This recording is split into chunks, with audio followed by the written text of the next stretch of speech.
Your footsteps told me you were coming. That's how I knew to wait for you here.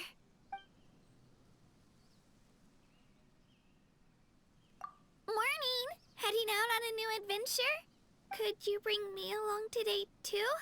There's still so much I want to learn from you. Your footsteps told me you were coming. That's how I knew to wait for you here. Let me think. Nope, nothing in particular. I'm quite content at the moment. In fact, it's more than that. I'm happy. Of course not. I doubt I could fool you anyway. You know me too well by this point. I'm really enjoying my time here. Once I got used to it, I realized that your home's kind of like a dream world. The kind of thing you read about in storybooks. It's not just the beautiful scenery either. I love all this open space. It's so much fun just riding around the place on Turbo Twirly. The pace of life here is so nice, too. I could stay here forever. Once again, thank you so much for inviting me here. My family's always telling me you can never thank someone too much. By the way, would you like to visit my home sometime? Nothing? I just suddenly remembered all the piles of stuff in my room. I gotta take care of that before you come over. There's still a few boxes left under my bed, and my top shelves are empty. Yeah, that should do the trick. Oh, thanks. It's really nice of you to say that. I feel a lot more confident now. So it's decided then? I'll have every stone in its proper place by the time you arrive. And that's a promise. Even if it's crowded, it's still gotta look nice.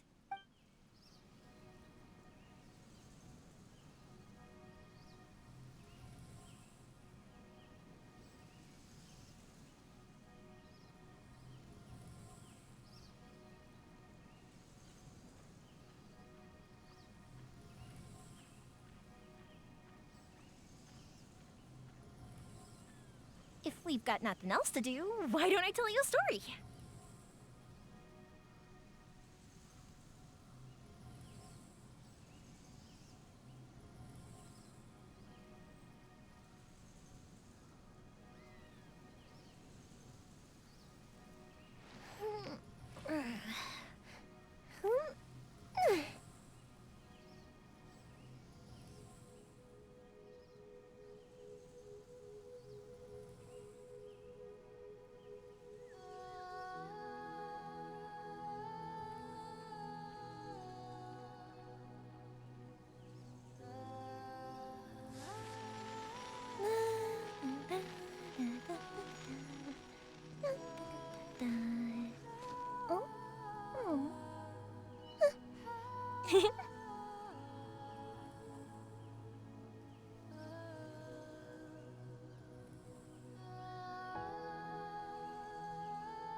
Have you ever kept goldfish as pets? They're very cute.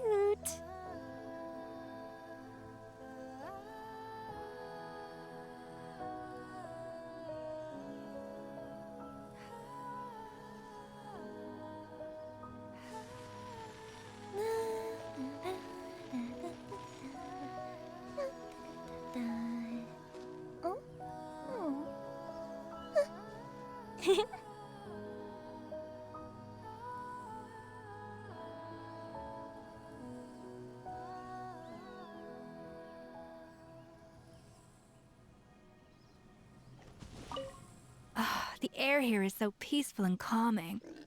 If we put on a slow concerto right now, I'm sure the condenser would be brimming with inspiration.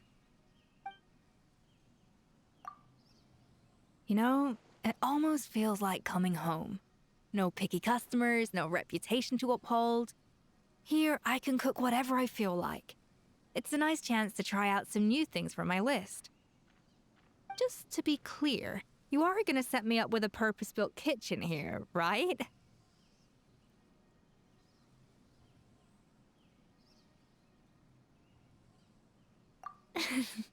Don't worry, I'll make sure it's worth your while. In Fontaine, I have hundreds of rich and famous people offering handsome sums of more on a daily basis, hoping for the chance to add just one exquisite dish to their family feast. I don't even have the time to turn them all down. Some of the letters I get go unopened and unread. But you, on the other hand, all you need is to provide an oven, a stovetop, a cupboard, and a water source. I've brought all the cooking utensils and ingredients that I need.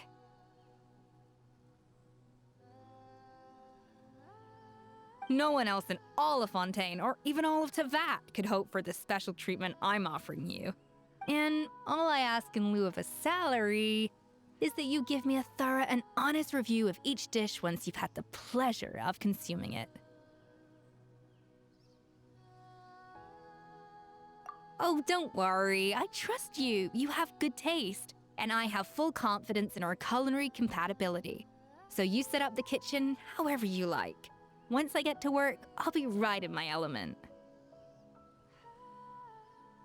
You and I are like Lumidew bells and rainbow rose foam. One tender and delicate, the other sweet and sour. A perfect combination. I know if I cook for you based on gut instinct, you'll like what I come up with.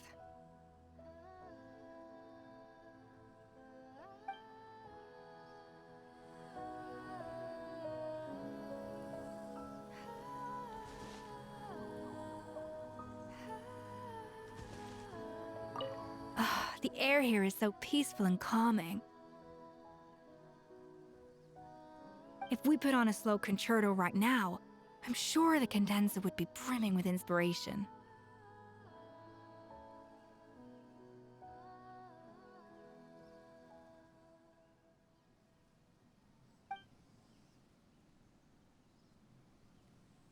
Oh, do I? You walk right into this one. I've got a lot of questions for you.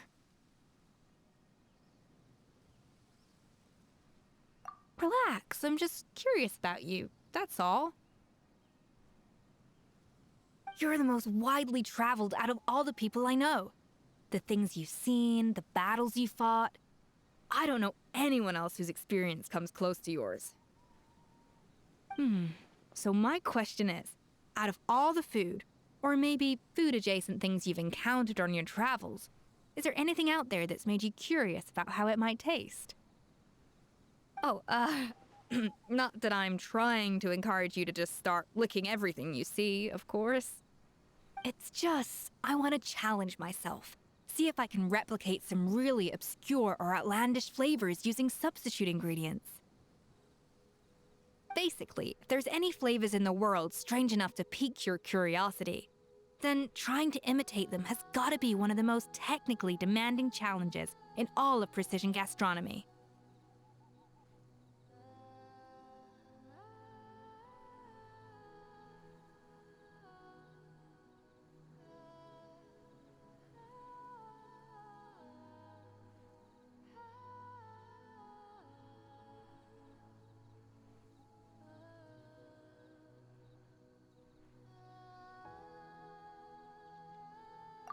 Metal and war energy. Now those sound like some interesting flavors. I actually wondered the same thing when I was a kid. What does white iron taste like? What about imported star silver? Unsurprisingly, both tasted absolutely terrible. White iron tastes like 2 parts mud, 3 parts hay, and 5 parts white wax.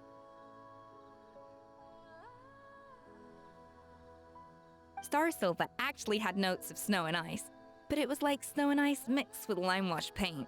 Just a little taste is enough to send you into a coughing fit. As for raw energy, I've never been brave enough to try a new Messiah block or anything like that. If I had to guess, though, I bet it causes a tingling sensation, by virtue of the damage it would do to your tongue. Recreating that flavor in a dish would be a major challenge. I guess I'd start with crushed ice as a base and go from there. Let's revisit this when the weather gets a bit warmer.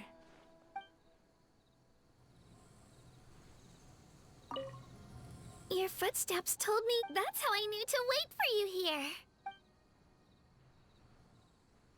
Nighty-night. Before I go to sleep, I need to process everything that's happened today. Hey, don't look at me like that. I didn't mean I'm gonna go cry in a corner again. Not this time, I promise.